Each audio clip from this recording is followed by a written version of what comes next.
Hello student, सभी प्यारे विद्यार्थियों को प्यार भरा नमस्कार। और मैं आपका प्यारा जितेंद्र निर्वाणी जेएस सर फिर से आपको पकाने कुछ नई चीज़ें सिखाने आ गया हूँ। और पकाने क्या है बेटा, लास्ट सेशन में हमने इतनी जो महत्वपूर्ण बातें करी थी, है ना, कि आखिर हमने गैल्वेनिक सेल को हमने मतलब हमेशा वैज्ञानिक ही रहेंगे बेटा, हमारे परमपिता परमात्मा कैसे बनाया था, इलेक्ट्रोड विभव क्या होता है, उनके सिंबल्स क्या होते हैं। तो अब हमारे पास इलेक्ट्रोड विभव बेटा है ना, जब तक आपके इलेक्ट्रोड विभव बोल रहे हो तो वो कुछ भी हो सकता है ना। तो बेसिकली हमारे पास दो तरह के इलेक्ट्रोड विभव है बेटा, क्योंकि वो जो विभव उत्पन्न हो रहा था, मैंने बोला था वो महत्वपूर्ण चीज़ है, इसलिए मैंने सेशन को वहीं रोका था कि आप थोड़ा सा और सोच समझ के सेशन अंदर से लेंदी ना हो, एक बार में डाइजेस्ट करना बेटा ना। खाना भी एक साथ ज़्यादा खा लेते तो अपच टाइप का हो जाता ना, तो वो थोड़ा सा इसलिए मैंने वहाँ रोका था कि अब हम इन कहानियों को थोड़ा बहुत फिर से बातें करेंगे तो आपको फिर से समझ में आना चालू होगा कि जब भी हम धातु की छड़ को उसी के विलयन में डुबा के रख रहे हैं, दो तरह की परिस्थितियां उत्पन्न हुई थी। छड़ पे ऋणावेश, बाहर विलयन में धनावेश, है ना। यहाँ छड़ पे धनावेश तो बाहर विलयन में ऋणावेश। इस आवेश पृथक्करण के कारण इलेक्ट्रोड के आसपास एक विभव उत्पन्न होता है, उसी को हम बुलाते हैं क्या बेटा, इलेक्ट्रोड विभव। यदि वह ऑक्सीकरण के कारण था तो उसे हम ऑक्सीकरण विभव बोलते हैं बेटा। यदि वह अपचयन के कारण था तो उसे हम अपचयन विभव बुलाते हैं। तो ये हमें ध्यान रखना है, उनके सिंबल्स को भी ध्यान रखना हमारे लिए काफ़ी काफ़ी काफ़ी महत्वपूर्ण है। ठीक है, ठीक। और एक चीज़ अभी से बता दूं बेटा, आगे बाय डिफ़ॉल्ट कभी क्वेश्चन में केवल मानक इलेक्ट्रोड विभव लिखा हुआ हो और कुछ नहीं दिया हो तो हम उसे बाय डिफ़ॉल्ट अपचयन विभव लेते हैं, है ना।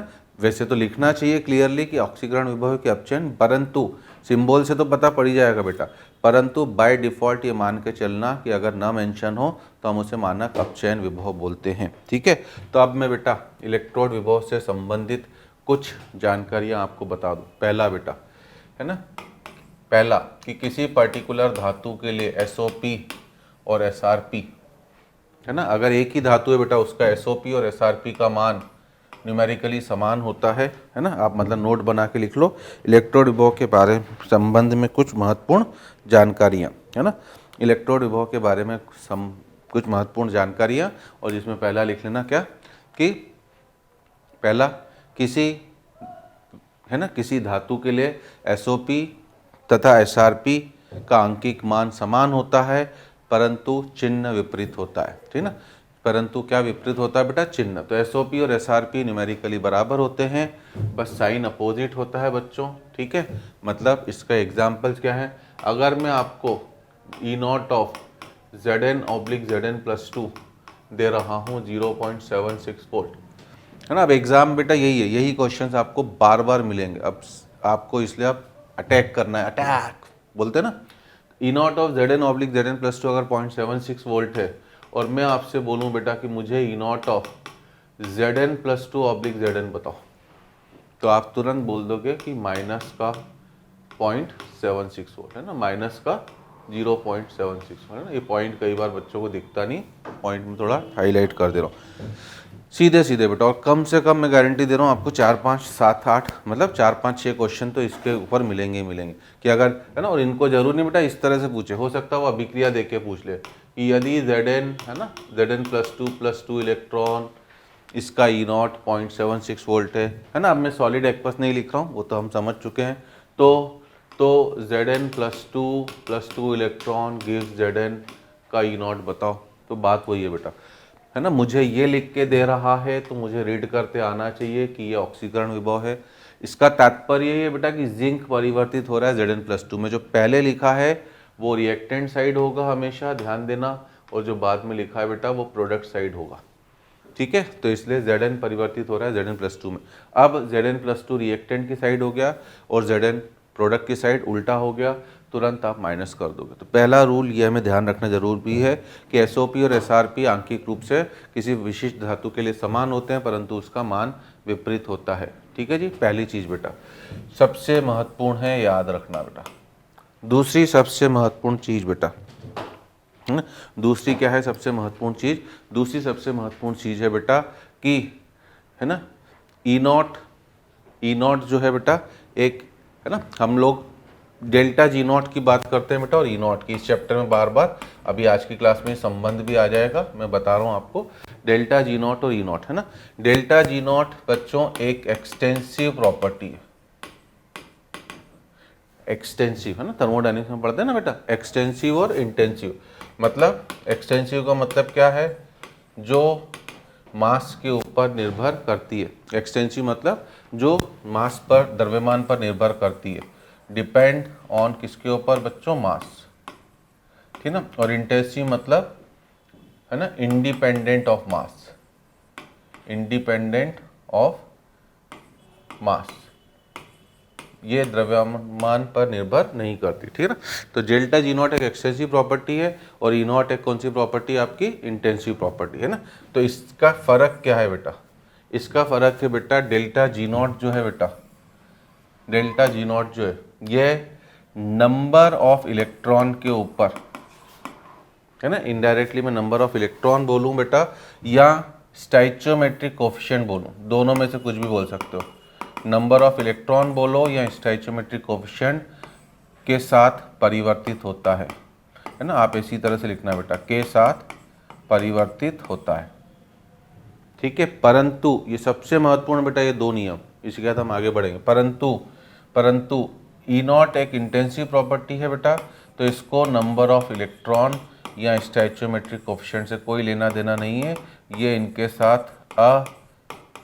अपरिवर्तित होता है, ठीक है। सर इसका तात्पर्य क्या है ना। अब मैं बता रहा हूँ बेटा तात्पर्य, कि अगर मैं आपसे बोल रहा हूँ कि Zn गिव्स Zn + 2 इलेक्ट्रॉन, इसका ई नॉट 0.76 वोल्ट है। अगर मैं आपसे बोल रहा हूँ Zn गिव्स Zn + 2 इलेक्ट्रॉन, इसका ई नॉट 0.76 वोल्ट है। अब मैं आपसे बोल रहा हूँ बेटा कि 2Zn गिव्स 2Zn + 2 इलेक्ट्रॉन, मुझे इसका ई नॉट बताओ। तो ध्यान देना बेटा, इसका ई नॉट भी 0.76 वोल्ट ही रहेगा।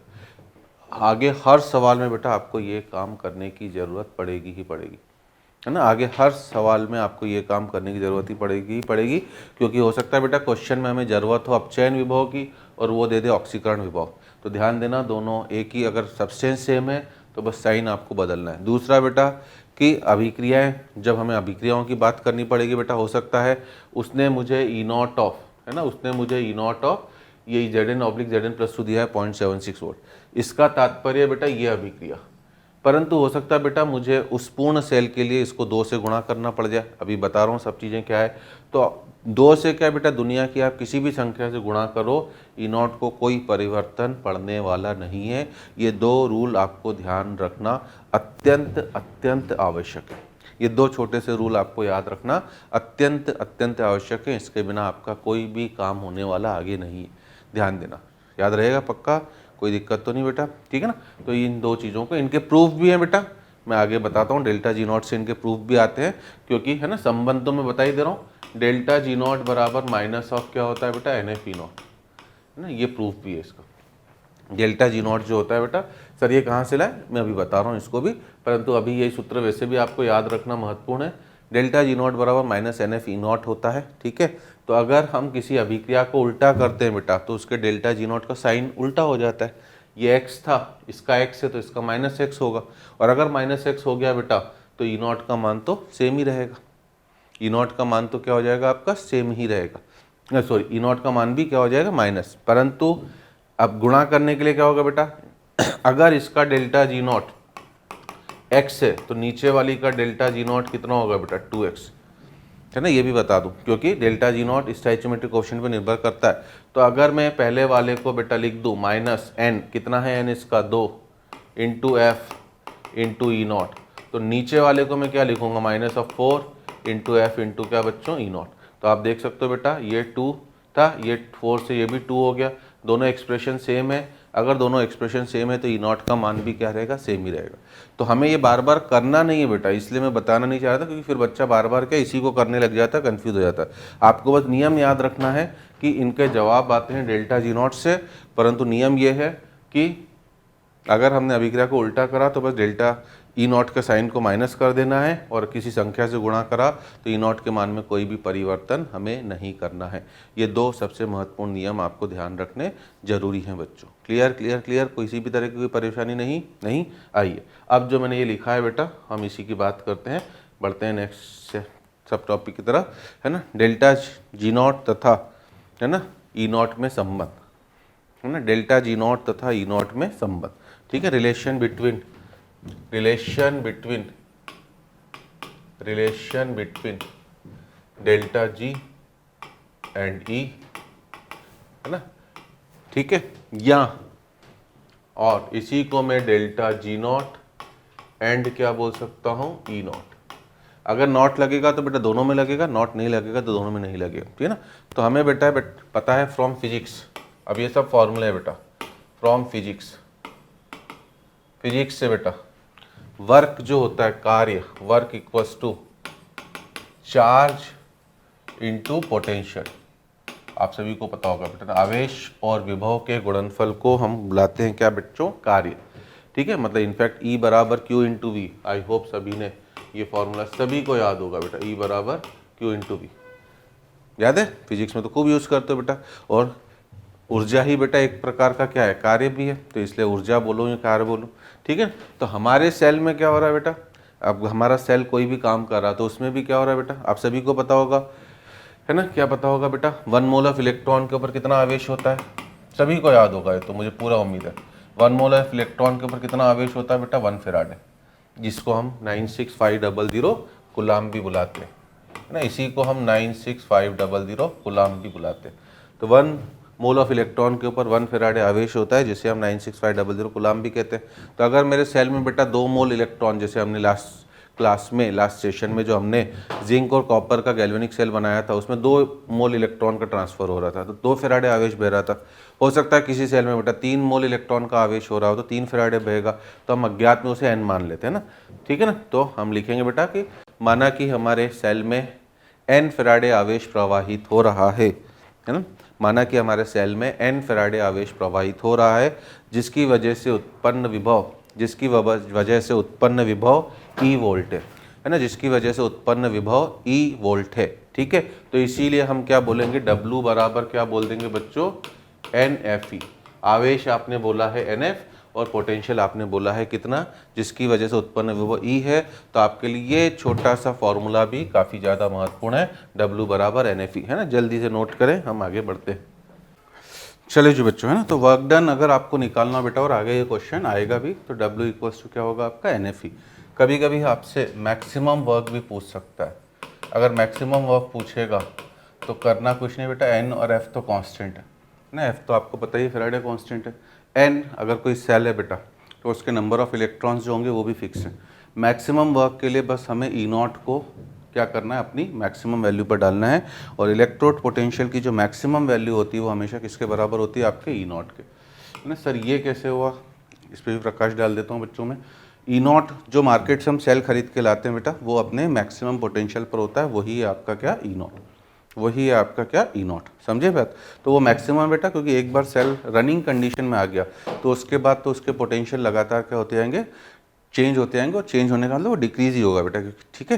तो इसलिए मैक्सिमम पूछेगा तो NF, E नॉट, और केवल वर्क पूछ रहा है तो NFE, आगे हमें इनकी ज़रूरत पड़ेगी, ठीक है। थर्मोडायनेमिक्स ऑफ गैल्वेनिक सेल की ऊष्मागतिकी में, बट अभी से मैं इसलिए बता रहा हूँ कि आपको फॉर्मूले भी याद हो जाए, और इसी से हम नस्ट इक्वेशन को अभी डिराइव करने जा रहे हैं, ठीक है। उसी से हमारे इस टॉपिक के सब क्वेश्चंस होते हैं, ठीक है। अब बात करते हैं बेटा ऊष्मागतिकी से ही, थर्मोडायनेमिक्स से, ठीक है। अब आप में से कई बच्चे बोल सकते हैं सर थर्मोडायनेमिक्स तो हमने अभी शायद नहीं पढ़ी है, हो सकता है कुछ लोगों ने पढ़ ली हो, ठीक है ना, आगे पीछे आप चैप्टर का सीक्वेंस अपने हिसाब से मैनेज कर सकते हो। तो थर्मोडायनेमिक्स की हमें उतनी ज़रूरत नहीं बेटा, बस ये जो फॉर्मूले बता रहा हूँ उतनी ही ज़रूरत है। थर्मोडायनेमिक्स से हम एक चीज़ और बोलते हैं बेटा कि, है ना, गिब्स ऊर्जा में कमी वर्क डन के बराबर होती है, ठीक है ना। गिब्स ऊर्जा में कमी इक्वल्स टू किसके बराबर, work done. Decrease in Gibbs energy मतलब माइनस ऑफ डेल्टा जी, ये होता है किसके बराबर बेटा, वर्क डन के। तो इससे अगर हम फॉर्मूला लिखते हैं, तो अगर मैं डेल्टा जी का फॉर्मूला लिखूं तो माइनस W लिखूंगा, मतलब माइनस ऑफ क्या बच्चों, NFE। डेल्टा जी का फॉर्मूला लिखूंगा तो माइनस ऑफ NFE, और अगर मैं डेल्टा जी नॉट का फॉर्मूला लिखूंगा तो माइनस ऑफ NF क्या आपका, E नॉट, ठीक है। ये 4 फॉर्मूले आपके लिए काफ़ी महत्वपूर्ण हैं, क्योंकि आपको काफ़ी क्वेश्चन मिलेंगे बच्चों, और सिंपल से फॉर्मूले हैं जिन्हें याद रखने में कोई भी तकलीफ नहीं है। ठीक है, इसी से हमारा नस्ट इक्वेशन का डेरिवेशन होता है, क्योंकि अभी मैंने बोला कि जब हम सेल मार्केट से ख़रीद के ला रहे हैं तो उसकी मैक्सिमम वैल्यू है बच्चों ई नॉट, और जैसे जैसे वो काम करते जा रहा है तो तब रनिंग कंडीशन का जो विभव होता है वो है ई। ठीक है, तो ई नॉट और ई में यही बस आपका अंतर है आपका। ठीक है ना, ये एक कांस्टेंट है जिसका मान आपको क्वेश्चन में गिवन होता है बच्चों, और ये हमें निकालना होता है रनिंग कंडीशन वाला। ठीक है, तो आखिर कैसे निकालते हैं, मतलब इनडायरेक्टली अब हमारा हेडिंग है कि इलेक्ट्रोड विभव को कौन कौन से कारक हैं जो प्रभावित करते हैं। ठीक है ना, तो आप अपनी नेक्स्ट हेडिंग यही डालोगे बेटा कि इलेक्ट्रोड विभव को प्रभावित करने वाले क्या बेटा कारक, है ना, इलेक्ट्रोड विभव को प्रभावित करने वाले कारक, factors affecting electrode potential, factors affecting electrode potential. ठीक है, कौन कौन से कारक है आपको जो लगता है, factors affecting electrode potential, factors affecting electrode potential, electrode विभव को प्रभावित करने वाले कारक। ठीक है, कौन कौन से कारक होते हैं बेटा, पहला कारक होता है ना, धातु तथा धातु आयन की प्रकृति। फर्स्ट फैक्टर है बेटा nature of metal and it's ion. Obviously अलग अलग मेटल का इलेक्ट्रोड विभव अलग अलग होता है, किसी की ऑक्सीकृत होने की प्रवृत्ति ज़्यादा है, किसी की कम है। Nature of metal and it's क्या बच्चों, आयंस। ठीक है ना, ठीक है जी, ठीक, जैसे Fe है बेटा तो Fe तो +2 में भी हो सकता है, +3 में भी, तो Fe का Fe+2 का विभव अलग होगा, Fe से Fe+3 का विभव अलग होगा, क्योंकि आपको पता है बेटा कि जो आवेश पृथक्करण हुआ है उसी की वजह से इलेक्ट्रोड विभव उत्पन्न हुआ है। तो ऑब्वियसली अगर आयंस की प्रकृति अलग अलग है, आवेश अलग अलग है, तो आवेश का पृथक्करण भी आपका अलग अलग होगा। तो nature of metal and it's क्या आपका आयंस। ठीक है ना, दूसरा फैक्टर होता है बेटा कंसंट्रेशन ऑफ आयन, जो आपने आयन लिया है उसकी सांद्रता कितनी है, कंसंट्रेशन ऑफ क्या आपका आयंस। ठीक है जी, और तीसरा फैक्टर होता है बेटा, तीसरा फैक्टर होता है टेम्परेचर। तीसरा फैक्टर है कौन सा आपका, टेम्परेचर, दैट इज तापमान, कि आपने तापमान कितना रखा है। ठीक है, तो ये तीन कारक हैं जो इलेक्ट्रोड विभव को प्रभावित करते हैं। इसमें हमारे लिए बाय डिफ़ॉल्ट बेटा टेम्परेचर की अगर हम बात करते हैं, तापमान की, तो हम रूम टेम्परेचर ही लेते हैं, दैट इज़ 298 केल्विन। बट बार बार धातु बदलेंगे हम लोग, और जो धातु का आयन है उसकी क्या बदलेंगे बेटा, सांद्रता। तो धातु और धातु आयन की सांद्रता बदलने से इलेक्ट्रोड विभव आपका प्रभावित होता जाता है, और धातु आयन की सांद्रता तथा तापमान के साथ इलेक्ट्रोड विभव का जो समीकरण संबंध दर्शाता है बेटा, ठीक है ना, उसी को हम बोलते हैं क्या, नस्ट समीकरण। और गैल्वेनिक सेल के सभी क्वेश्चन आपके नस्ट समीकरण से ही होंगे। तो अगला चीज़ हमारे लिए इंपॉर्टेंट वही है बेटा, है ना, वेरिएशन ऑफ इलेक्ट्रोड पोटेंशियल, मतलब आप इसे पहले हिंदी में लिख लो बेटा, इलेक्ट्रोड विभव का सांद्रता तथा ताप के साथ परिवर्तन। इलेक्ट्रोड विभव का सांद्रता तथा ताप के साथ परिवर्तन, variation of electrode potential with concentration and temperature, variation of electrode potential with concentration and क्या आपका टेम्परेचर। ठीक है, वापस हमें, ठीक ना, आप इस फॉर्मूले को नहीं भी याद रखोगे कोई फ़र्क पड़ने वाला नहीं है, परंतु मतलब अभी इस चैप्टर में, याद तो वैसे भी बेटा जब आप पेपर देने जाओगे तो पूरा केमिस्ट्री का पेपर देना है, तब आपको इस फॉर्मूले की ज़रूरत तो पड़नी है। तो ऊष्मागतिकी से थर्मोडायनेमिक्स से हमारे पास एक संबंध और होता है, डेल जी बराबर delta G naught plus RT ln Q, है ना। नॉट जब भी लग जाता है तो ये मानक मुक्त ऊर्जा में, गिब्स मुक्त ऊर्जा में परिवर्तन है, ये आपका किसी भी परिस्थिति का मुक्त ऊर्जा का परिवर्तन है। R आपका गैस नियतांक है, T आपका टेम्परेचर है बेटा, ठीक है ना। तो del G delta G naught का मैं मतलब समझना पता होना चाहिए। डेल्टा जी है change in Gibbs energy, change in Gibbs energy at any condition, किसी भी परिस्थिति की, है ना, प्रेशर कुछ भी हो, टेम्परेचर कुछ भी हो, परंतु अगर हम डेल्टा जी नॉट बोल रहे हैं तो it is change in Gibbs energy at standard condition. ठीक है जी। अब स्टैंडर्ड कंडीशंस क्या होती है बेटा, अगर कोई गैस हुई तो गैस के लिए उसका आंशिक दाब हम 1 बार लेते हैं, है ना। अभी भी कई बुक्स में ATM भी चल सकता है, परंतु अब IUPAC ने बार बोला है। कोई आयन हुआ बच्चों तो उसकी सांद्रता 1 मोलर, ठीक है। अगर शुद्ध द्रव या ठोस हुआ, सॉलिड या लिक्विड, तो उसकी एक्टिविटी कांस्टेंट होती है, जो हम बार बार बोलते हैं कि आपको उसे 1 रख लेना है, ठीक है। और temperature, there is no restriction on temperature, तापमान के ऊपर कोई भी रेस्ट्रिक्शन नहीं है, कुछ भी हो सकता है बच्चों, परंतु किसी क्वेश्चन में न गिवन हो तो फिर आपको उसे रूम टेम्परेचर 25 डिग्री सेल्सियस मतलब 298 केल्विन लेना है, ठीक है। आर आपका गैस नियतांक है जो मैंने अभी बता दिया है, ठीक है, गैस कांस्टेंट। टी आपका टेम्परेचर है ही, ठीक है। और रही बात बच्चों क्यू होता है बेटा अभिक्रिया भागफल, that is reaction quotient.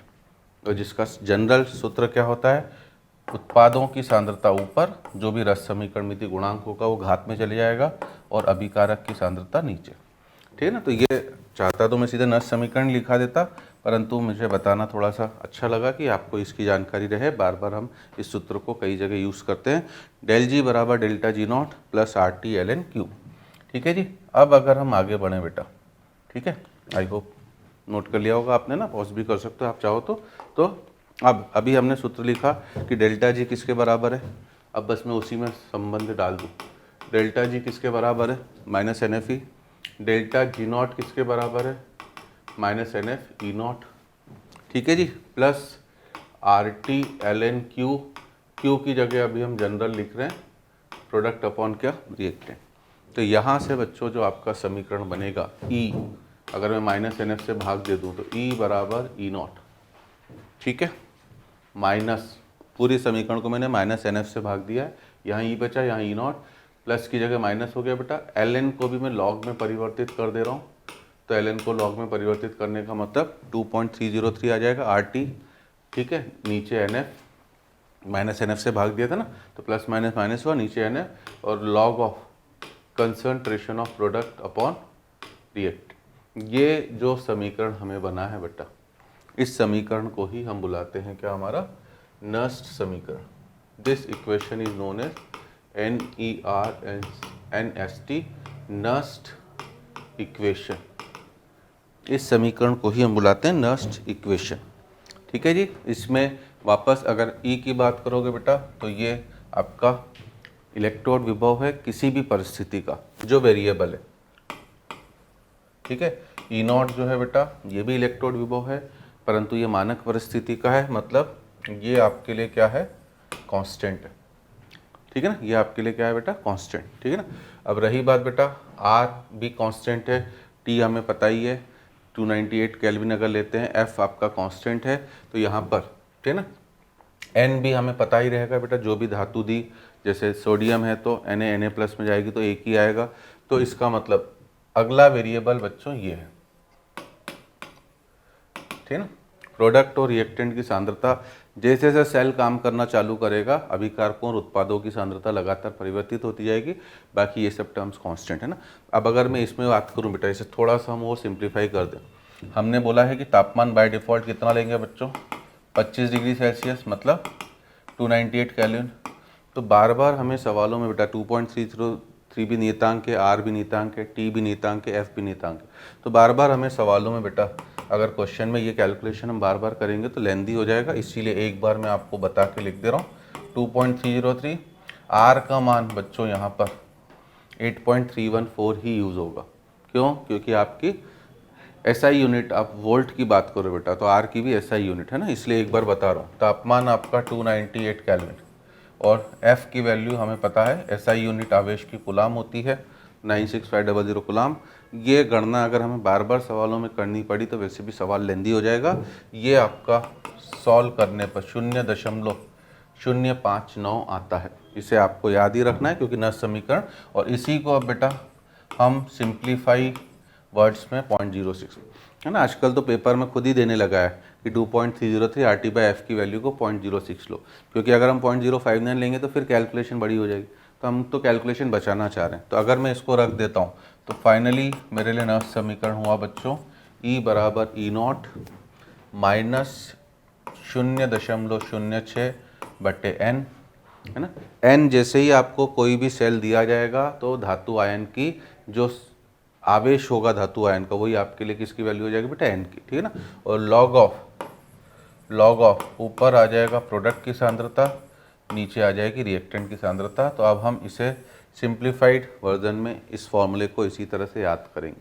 E equals to E not minus of 0.06/n log of ऊपर प्रोडक्ट की सांद्रता, नीचे आपका रिएक्टेंट की सांद्रता। कहानी खत्म।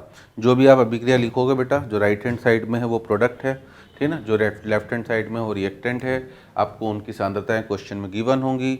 ई नॉट मैंने बोल ही दिया है। अब आप देख सकते हो बेटा, ये वेरिएबल है, ये कांस्टेंट है ना। एन अगर मुझे पता है तो ये तो कांस्टेंट ही रहेगा और ये वेरिएबल।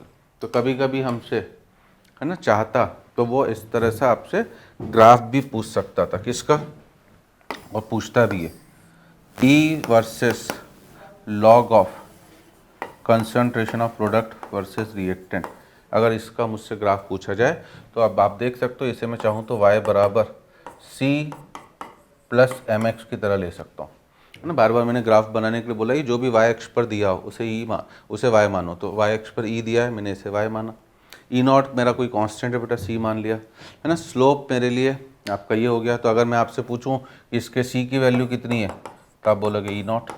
अगर मैं पूछूं स्लोप की वैल्यू कितनी है m की तो आप बोलोगे माइनस ऑफ 0.06 बटे के आपका n, माइनस ऑफ 0.06 बटे के आपका n। तो अगर मैं आपसे इसका समीकरण का ग्राफ बनाने को बोलूं तो ये ग्राफ कुछ इस तरह से होगा, है ना। Straight line with negative slope, जिसका जो इंटरसेप्ट है बच्चा, जब log ऑफ p/r की वैल्यू 0 हो जाए तो e किसके बराबर हो जाएगा, आपका ई नॉट की, ठीक है जी।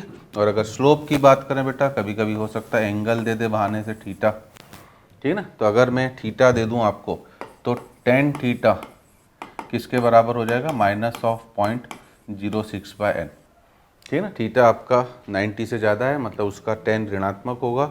उससे आपको किसकी वैल्यू पता पड़ जाएगी बेटा, माइनस माइनस कैंसिल होकर आपको यहाँ से किसकी वैल्यू पता पड़ जाएगी, एन की।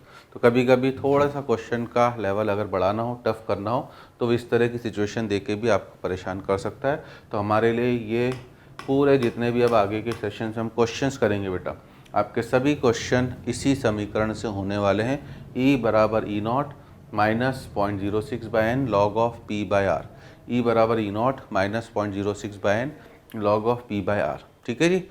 इसी को हम नष्ट समीकरण बुलाते हैं। और सबसे बड़ी बात, सबसे विशेष अच्छी बात है कि नष्ट समीकरण जो है आप, है ना, एनोड अर्ध सेल, कैथोड अर्ध सेल तथा पूर्ण गैल्वेनिक सेल सभी के ऊपर लगा सकते हैं, है ना। तो आप नीचे नोट बना के लिख भी लेना कि नष्ट समीकरण एनोड अर्ध सेल, कॉमा कैथोड अर्ध सेल तथा पूर्ण गैल्वेनिक सेल सभी के ऊपर लागू होती है। नष्ट समीकरण एनोड अर्ध सेल, कैथोड अर्ध सेल तथा पूर्ण सेल सभी के ऊपर लागू होती है। सबके ऊपर आप इस इक्वेशन को अप्लाई कर सकते हो बिना रोक टोक के, बस आपको ढंग से उसको देखते हुए, ठीक है ना, अप्लाई करना होगा, ठीक है ना। अब अर्ध सेल के ऊपर कैसे लगती है, तो आइए बस हम लास्ट चीज आज के अर्ध सेल के बारे में बात कर लेते हैं, ठीक है। तो नेक्स्ट हेडिंग आपको डालोगे, है ना, अर्ध सेल, उसके प्रकार, निरूपण तथा अभिक्रियाएं, है ना। तो लास्ट चीज आज की छोटी सी हम ये कर लेते हैं बेटा, अर्ध सेल, हाफ सेल्स, है ना, अर्ध cell, half cells, their reactions, उन पर होने वाली अभिक्रियाएं तथा उनका निरूपण, देयर रिएक्शंस एंड रिप्रेजेंटेशन। क्योंकि क्वेश्चंस में आपको सेल बेटा, है ना, जो हमने लास्ट सेशन में जिंक की रॉड को Zn डाला, ऐसे डब्बे बना के नहीं देगा, उसको सेल का एक निरूपण होता है ना। तो हमारे पास अर्ध सेल कितने प्रकार के होते हैं बेटा, दो प्रकार के ना। पहला था कौन सा, एनोड अर्ध सेल, एनोड हाफ सेल, मैंने बोला ही था आपसे शॉर्टकट में ASC लिखोगे, एनोड अर्ध सेल, है ना। तो इसका क्या तात्पर्य होता है एनोड अर्ध सेल का, है ना, जल्दी से लिख लो बेटा, वह अर्ध सेल जिस पर ऑक्सीकरण होता है ना, वह अर्ध सेल जिस पर ऑक्सीकरण होता है, वह अर्ध सेल जिस पर ऑक्सीकरण होता है एनोड अर्ध सेल कहलाता है, ठीक है ना। यह साथ में ये भी लिखना बेटा, यह सेल का ऋणात्मक सिरा होता है ना, यह सेल का ऋणात्मक सिरा होता है तथा इसे हमेशा लेफ्ट साइड में रखा जाता है। यह सेल का ऋणात्मक सिरा होता है तथा इसे हमेशा लेफ्ट साइड में रखा जाता है ना, इसे आपको लेफ्ट साइड में रखना है, ठीक है। अब अगर हम बात करते हैं बेटा रिएक्शन की, एनोड हाफ सेल रिएक्शन, हमारा हर क्वेश्चन बस ऐसे ही होगा बेटा, ढंग से सेल को लिखना, रिएक्शंस को लिखना। मान लीजिए अभी मैं जिंक वाला ही लूँ तो हम क्या अभिक्रिया लिखेंगे, Zn सॉलिड परिवर्तित होगा Zn+2 एक्वस में +2 इलेक्ट्रॉन, ठीक है। Zn सॉलिड परिवर्तित हुआ Zn + 2 एक्वस + 2 इलेक्ट्रॉन, ठीक है। यहीं पर बच्चों हम इसका ई नॉट हमें क्वेश्चन में गिवन होगा, अब जो भी मान हो बेटा ना, अभी मान नहीं लिख रहा हूँ, बस मैं लिख दे रहा हूँ ई नॉट Zn ऑब्लिक क्या Zn + 2, ये है इसकी रिएक्शन। और रही बात बेटा एनोड हाफ सेल का रिप्रेजेंटेशन, निरूपण कैसे करते हैं, तो सबसे महत्वपूर्ण है आपका निरूपण, सबसे महत्वपूर्ण है आपका निरूपण।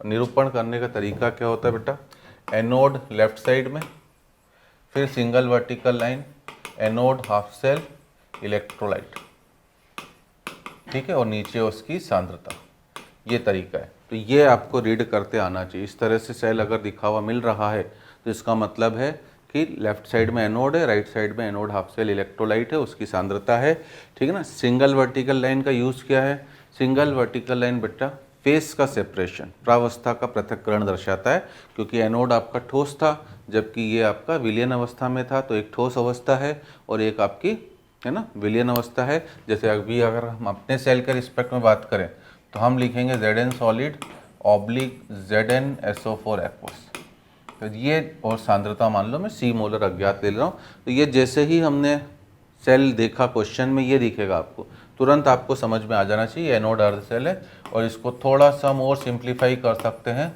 Zn solid gives Zn + 2 aqueous C molar.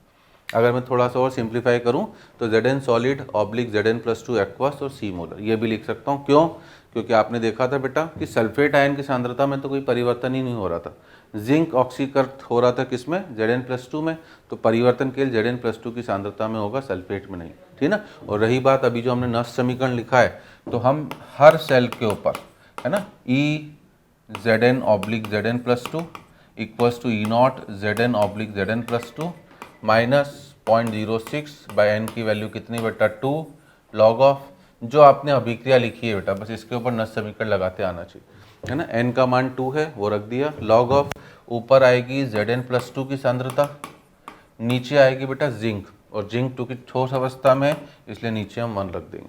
तो अब जो क्वेश्चंस आएंगे ना जो हम कमिंग सेशंस में करेंगे, आज तो हम बस इतना ही है ना, लास्ट बस कैथोड हाफ सेल कोर देख लें, उसमें Zn + 2 की सांद्रता दी होगी आपको, ई नॉट का मान दिया होगा, ई निकालना रहेगा, इतना ही सिंपल टॉपिक है, ठीक है ना। छोटी छोटी चीज़ें और आएंगी तो ये है ना। और आज की सेशन का लास्ट चीज़ लिख लो बेटा, कैथोड अर्ध सेल, फाइनल चीज़ हमारा बस कैथोड अर्ध सेल। इसमें क्या बोलेंगे बेटा, कैथोड हाफ सेल है ना, वह अर्ध सेल जिस पर अपचयन होता है, वह अर्ध सेल जिस पर अपचयन होता है, ठीक है, कैथोड अर्ध सेल कहलाता है। वह अर्ध सेल जिस पर अपचयन होता है कैथोड अर्ध सेल कहलाता है। यह है ना, यह सेल का धनात्मक सिरा होता है तथा राइट हैंड साइड में होता है। यह सेल का धनात्मक सिरा होता है तथा राइट हैंड साइड में। तो अगर हमसे कैथोड हाफ सेल की रिएक्शन पूछे बेटा, है ना, तो इस पर अपचयन हो रहा है तो आपको अभिक्रिया भी अपचयन वाली लिखनी है। तो Cu+2 जो था एक्वस 2 इलेक्ट्रॉन लेकर किस में परिवर्तित हो रहा था आपका Cu सॉलिड, ठीक है ना। ये आपने अभिक्रिया लिखी, यहीं पर साथ ही साथ बेटा आपको ई नॉट का मान, सवाल करते वक्त बस जो ट्रिक बता रहा हूँ, मतलब जो समझा रहा हूँ ट्रिक तो नहीं है, इतना ही करना होता। अभिक्रिया लिखी, साथ में ई नॉट सही सही लिखा वहाँ पर, ठीक है। अब अगर इसके निरूपण की बात करेंगे, इसका पूरा उल्टा हो जाएगा बेटा ना। उल्टा मतलब सिंगल वर्टिकल लाइन यहाँ पर भी आएगी, अब कैथोड उल्टी साइड चले जाएगा और कैथोड हाफ सेल इलेक्ट्रोलाइट यहाँ आ जाएगा जिसकी सांद्रता C मोलर। तो हमेशा ध्यान रखना कि इलेक्ट्रोड्स जो होते हैं बेटा वो एक्सट्रीम कोनों पर आते हैं। एनोड हमेशा लेफ्ट साइड में होगा, कैथोड हमेशा राइट साइड में होगा, ठीक है। जैसे हम अपने सेल के रिस्पेक्ट में बात करें तो CuSO4 aqueous C molar oblique Cu solid, ये लिखोगे। या इसी को और सिंपल लिखना हो तो Cu+2 aqueous C molar oblique Cu solid, है ना। तो इस तरह से ये आपको एक सेल दिया रहेगा। अगले क्लास से जो हम क्वेश्चन चालू करेंगे बेटा, ठीक है, उसमें बस ये सेल दिया है और तुरंत आप अपना नष्ट समीकरण लगाओगे, E Cu+2 oblique Cu equals to E naught of Cu+2 oblique Cu minus 0.06, N आपको दिख ही रहा है 2 है, लॉग ऑफ क्या बच्चों, अब उत्पाद की तरफ Cu सॉलिड है, सॉलिड को तो 1 रखोगे और नीचे किसकी सांद्रता Cu+2 की, तो अगर मुझे Cu+2 की सांद्रता दे दी जाए तो तुरंत मैं क्या कर सकता हूँ बच्चों, यहाँ से इसका मान निकाल सकता हूँ। ठीक है जी। तो हम इसके आगे बच्चों बढ़ते हैं नेक्स्ट सेशन में। बस यहीं से हमारे धीरे धीरे करके अब क्वेश्चंस आना चालू हो जाएंगे। यही क्वेश्चन है, मान रखो न समीकरण से उसका मान निकालो, है ना। तो उम्मीद करता हूँ आज का सेशन समझ में आया होगा। मिलते हैं बच्चों नेक्स्ट सेशन में, तब तक के लिए बाय बाय।